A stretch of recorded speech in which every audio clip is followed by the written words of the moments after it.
예, 돈 잘 버는 증권맨에게 듣는다. 오늘도 날카로운 시각 신한금융투자 본점 영업부 곽상준 부지점장님 함께하겠습니다. 어서 오십시오. 네, 안녕하십니까?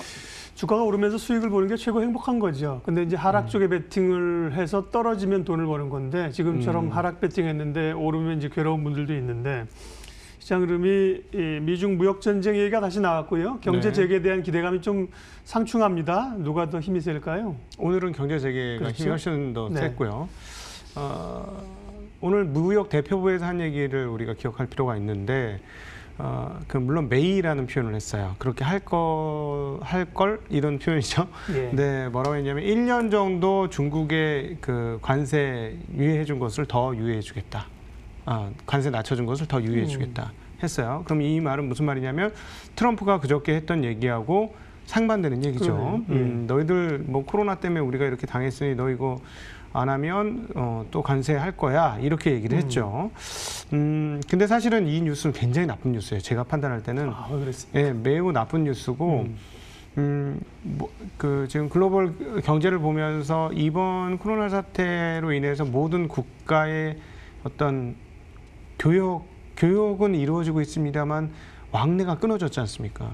그러면 각국의 모도가 어려워졌는데 이 어려워진 것을 자유무역으로 푸는 게 아니고 보호무역으로 풀기 시작하게 된다면 매우 골치 아픈 상황들이 벌어지거든요. 예.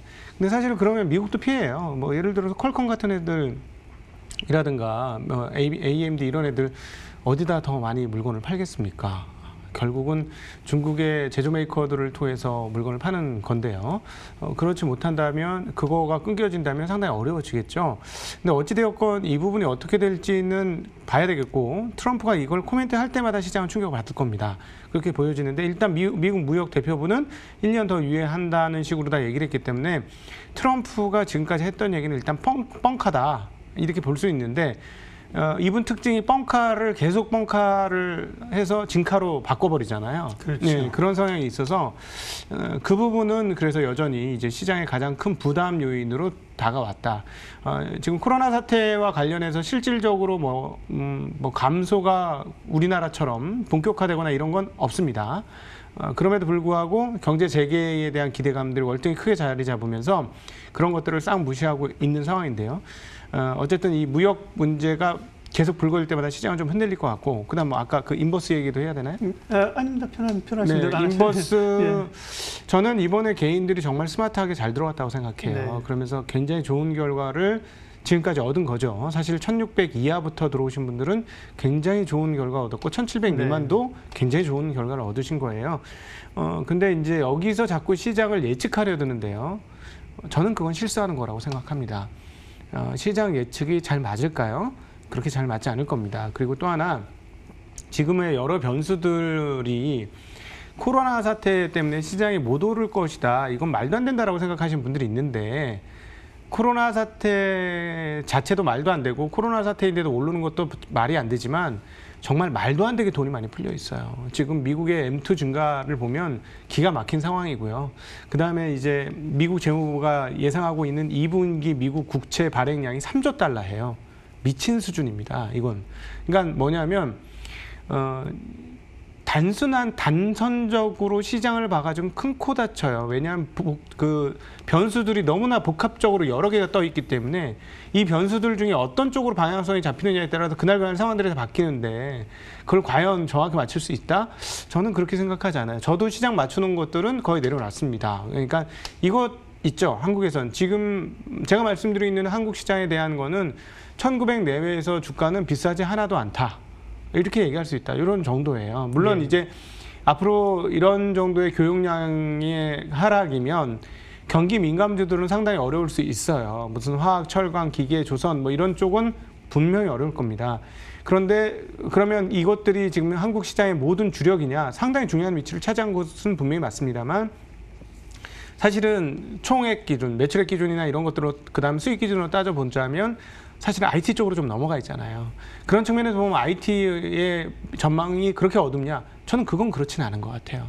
그렇기 때문에 한국 시장이 모두 나쁘다고 또 볼 수가 없어서 이 부분들 구분하실 필요가 있지 않느냐 하고 저는 생각합니다. 예. IT도 결국은 이제 경기 영향을 받는 거 아닌가요? 결국은 이제 우리가 수출 중심 구조인데 말씀하신 전통적인 수출주 아니더라도 그럼 시장의 이제 방향성은 지금 이제 중소형주 양세가 계속 펼쳐지잖아요. 예. 그 누가 주도권을 좀 쥐고 갈까요, 향후는? 그러니까는 지금 거기서 이제 경기가 모든 걸 설명해 주지는 못하는 거죠. 네, 경기가 중요합니다. 그러니까 경기가 나쁘니까 경기 관련주들은 안 되는 거예요. 근데 경기가 다 설명해 줄 수 없는 부분들은 뭐냐면 돈이 많이 풀렸다는 말씀드렸잖아요.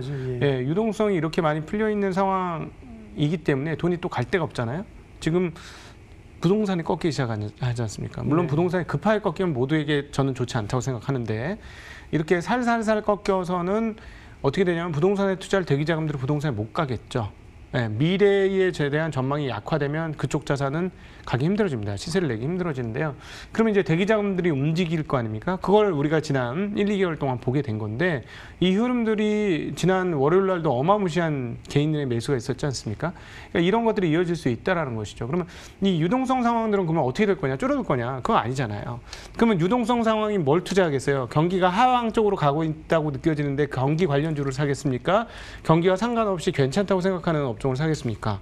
그러니까 이게 갈라지는 거예요. 근데 문제는 뭐냐면 시가총액에서 차지하고 있는 비중이 뭐가 더 크냐라고 생각할 때 지수가 이 정도 올랐으니 경기도 나쁘니까 주가가 하락할 거라고 보는 게 과연 맞을 것이냐는 거예요. 그러니까 정확하게 예측하기 어려운데 처음에 싸기 때문에 들어왔다. 뭐 그건 굉장히 좋아요. 근데 이제 시장을 맞추려고 하는 행위부터는 저는 어긋나기 시작한다고 생각합니다. 한 번 정도 맞출 수 있겠죠. 네, 그리고 뭐 저는 예를 들어서 큰 수익 아니고 나 이 정도만 수익이면 만족해 하고 나갈 수 있는 분이라면 괜찮을 수도 있어요. 그러나 그렇지 않다면 좀 욕심을 내는 순간부터 모든 것이 빗나가기 시작하지 않을까라고 개인적으로 생각하기 때문에 시세를 흐름을 맞추려고 하는 움직임은 조심하시라는 말씀 드리고 싶습니다. 오랜 버핏이 한 얘기거든요. 피터 린치가 한 얘기거든요. 시장을 예측하지 말라. 왜? 모르겠다. 예측만 잘하면 좋은데 예측할 수 없으니 예측하지. 근데 그분들의 주장은 그렇기 때문에 결국 이제 기업에 집중하라는 거잖아요. 피터 린치나 이런 분들도. 그렇죠. 그럼 비슷한 시각에서의 그런 시장 예측하지 말라는 개념입니까? 아니면 유동성이 워낙 힘이 크니 기존의 전통적인 어떤 실적이나 경기로 판단하지 말라는 의미인가요? 어떤 건가요? 둘 다이죠. 둘 다예요. 이번에는. 그러니까 사실은 저는 기업을 보자는 주의고 투자를 할 때는 잘 아는 영역만 투자를 하라는 입장이기 때문에 이것은 앞서 말씀하신 전자의 영역과 동의를 하고요. 근데 지금 달라지고 있는 흐름들 중에 하나는 인플레이션이 올 거냐 말 거냐가 정말 중요해졌어요. 그러니까 돈을 풀어도 이렇게 풀 수가 없다는 거죠. 그러니까 우리가 2008년도에 정말 과거에 없었던 일이 벌어졌다라고 하는 게 미국 기준으로 보면 페드가 8천억 정도의 유동성을 시장에 공급하던 것을 4조 달러 하면서 이건 어마무시했고 부동산 가격과 주식 가격이 몇 배나 올랐잖아요. 한 배가 아니고 몇 배가 올랐거든요. 상품 인플레가 안 오고 자산 가격 인플레가 왔었죠. 그렇죠. 근데 이번에는 그때와 구매 좀 다른 게 그때는 은행한테 돈을 꿔준 거잖아요. 니네 망하게 생겼으니까 돈 좀 빌려줄게 이런 것이고 그다음에 그 모기지 금리를 떨어뜨려 가지고 채권 쪽으로 돈이 붙게 만들고 뭐 이런 흐름들이었는데 이번에는 뭐냐면 그냥 실생활자한테 돈을 줘버린 거잖아요. 심지어 미국에 사는 사람들 하는 얘기가 뭐냐면 그 알바하는 사람들은 이번 건 때문에 돈 더 벌었어. 이런 얘기가 지금 나오고 있거든요. 그 말은 2008년 때보다도 물가를 끌어올린 인플레를 촉발시킬 요인이 더 크다는 말씀이십니까? 그렇죠. 왜냐하면 현장에 돈이 들어갔잖아요. 개인의 주머니에 돈이 꼽혔잖아요. 지금 지난주에도 잠깐 얘기했습니다. 우리도 재난소득 뭐 8월까지 써야 되잖아요. 그럼 현장에 돈이 들어가는 거잖아요. 그럼 현장에 돈이 들어가면 통화 승수가 반드시 이루어질 수밖에 없어요. 몇 바퀴 돌 수밖에 없거든요.